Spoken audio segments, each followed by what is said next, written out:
আচ্ছা, আমরা যারা চাকু দিয়ে মাংস কিমা করতে পারি না বা যাদের পাশে ব্লেন্ডার নাই, তারা কি মোমো বানিয়ে খাবো না?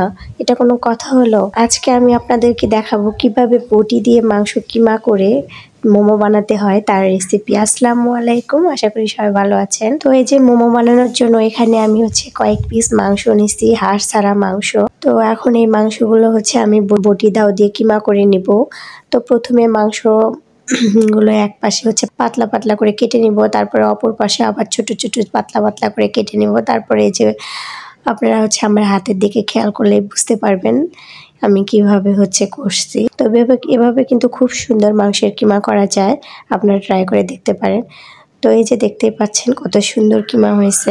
আর এখানে আমি পেঁয়াজ কুচি করে নিয়েছি একদম ছোট ছোট চিকন চিকন করে, আবার গাজরও চিকন চিকন করে কুচি কুচি করে নিয়েছি। আর নিয়েছি অর্ধেক মরিচ, মানে একটা মরিচের অর্ধেক, কারণ মরিচগুলো খুবই ঝাল। ওগুলা কেটে আমি এক পাশে রেখে দিলাম। এখন মোমোর জন্য ডো তৈরি করব। এখানে 1 কাপের মতো ময়দা নিছি। এখন দিয়ে দিচ্ছি সামান্য একটু লবণ, আর দিয়ে দিচ্ছি সয়াবিন তেল। তারপর সবকিছু ভালো করে শুকনো উপকরণগুলো মিক্সড করে নিব। তারপর কুসুম কুসুম গরম পানি দিয়ে ডোটা আমি তৈরি করে নিব।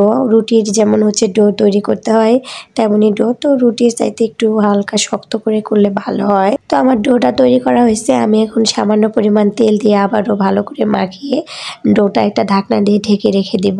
তো এখন মোমোর পুরটা তৈরি করে নিব। তো এখন যে সবকিছু উপকরণগুলো আমি মাংস, গাজর, পেঁয়াজ কুচিগুলো একসাথে ঢেলে নিলাম। তারপর দিয়ে দিচ্ছি আদা আর রসুন বাটা, গোলমরিচের গুঁড়ো, স্বাদ মতো লবণ। লবণটা একটু বুঝে শুনে দেবেন, কারণ ডো তৈরি করার সময় লবণ দেওয়া হয়েছে। দিয়ে দিচ্ছি সয়াবিন তেল, দিয়ে দিব 1 চামচের মতো চিনি, জিরার গুঁড়া, আর দিয়ে দিব চিলি সস। এখানে সয়া সস ব্যবহার করতে হয়, তো আমার বাসায় সয়া সস নেই, তাই কি হয়েছে চিলি সস আছে, ওইটাই ব্যবহার করব। আর যদি চিলি সস না থাকে, টমেটো সস থাকলে সেটাও একটু সামান্য পরিমাণ দিয়ে দিবেন, কোনো সমস্যা নেই, এতে স্বাদের কোনো পরিবর্তন হবে না।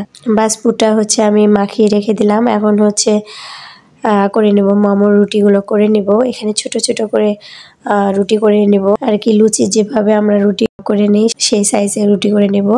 আর রুটিটা একটু পাতলা করতে হবে, পাতলা করলে ভালো হয়, কারণ মোটা হলে তেমন একটা ভালো লাগে না খাইতে। যত পাতলা করতে পারবেন ততই ভালো।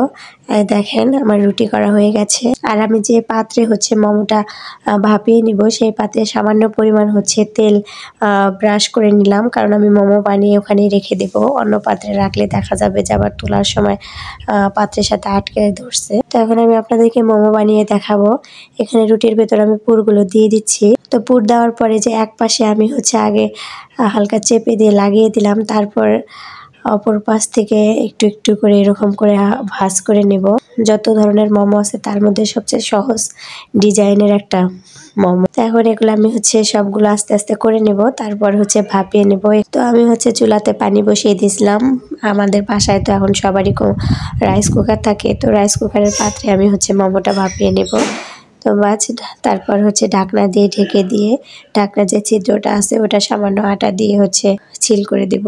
তো এখন চুলার আঁচ মিডিয়াম টু লোতে রেখে সিদ্ধ করে নেব 15 থেকে 20 মিনিট। তো এই যে আমার মোমোটা সম্পূর্ণ রেডি। তো ভিডিওটা যদি ভালো লেগে থাকে অবশ্যই লাইক, শেয়ার, কমেন্ট করবেন, আর পেজটাকে ফলো দিবেন। সবাই ভালো থাকবেন, আল্লাহ হাফেজ।